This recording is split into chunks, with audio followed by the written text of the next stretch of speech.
Angkor Wat? This is a revelation. Too much to say here. I've put a link in the description down below for a really interesting program from Timeline on it, if you want to know more than my little summary here. So I've done my best to try and summarize it. It's just incredible. Okay, this bit is impressive, beautiful temple, but there is so much more to the story than that.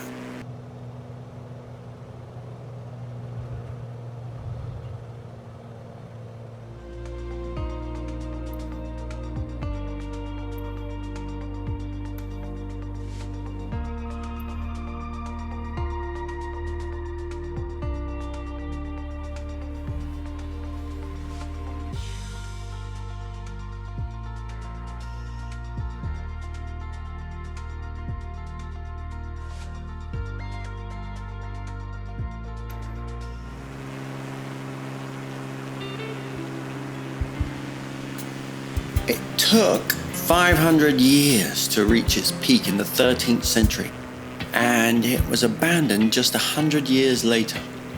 Very few cities of this scale have historically been abandoned like this was, because this temple was just a small part of what was here. Angkor Wat is just the cherry on the top of a vast rural metropolis of Angkor Thom, as described by the Chinese trader of the 13th century called Zhou Daguan. The kings were revered as gods, so the peasants around them were motivated to help keep the temples and city going through devotion, but there were also very strict punishments. Angkor Wat was the main temple based on Hinduism.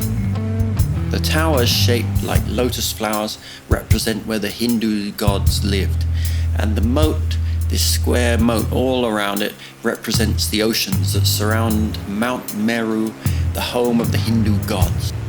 This is massive in itself, this temple, but it is only a part.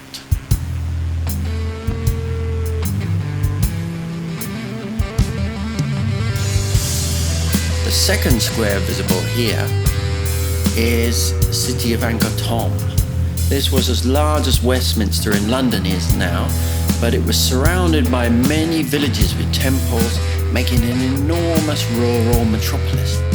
The walled city had an estimated population of 80 to 150,000 people at the time, when London's population was only 30,000 people. But if you add the rural metropolis that was interconnected and feeding the city, it was as large as modern-day London is now, with an estimated population of 1 million people. But why make this in the middle of a jungle? It's just above the Great Lake of Cambodia, with a plentiful supply of fish.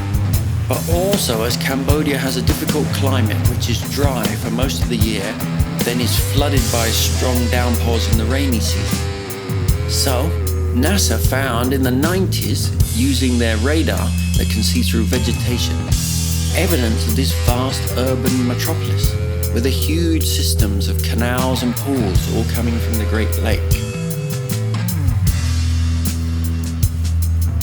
So why did it become deserted and reclaimed by the jungle? It seems like a combination of events.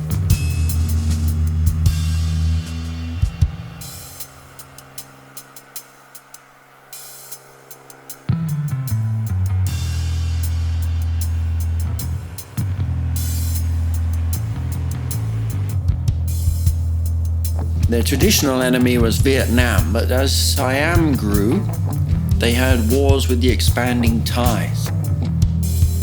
The Thais won a large victory in the 15th century and sacked the place.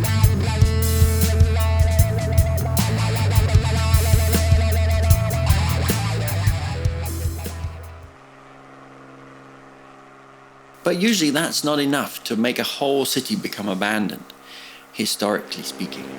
It seems that their deforestation led to the collapse of their sophisticated water system as it got silted up. Also, the workforce needed to maintain this complicated water system became less materialistic and reverent of their leaders as Buddhism replaced Hinduism. But the Khmer, the indigenous people of Cambodia, didn't disappear. They just went somewhere more appropriate. They moved along to the banks of the Mekong at what is now Phnom Penh, a bit further from the Thais and an easier environment. A guy called Henry Mouat discovered it in 1860 from a Western perspective. He was looking for exotic insects.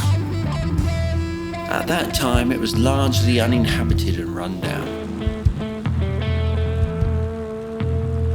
Enjoy the flight. Please don't forget to like and subscribe, keeping this channel flying, and it's free, so just a little click would help immensely. Thank you very much. Bye. This is truly a wonder of the world.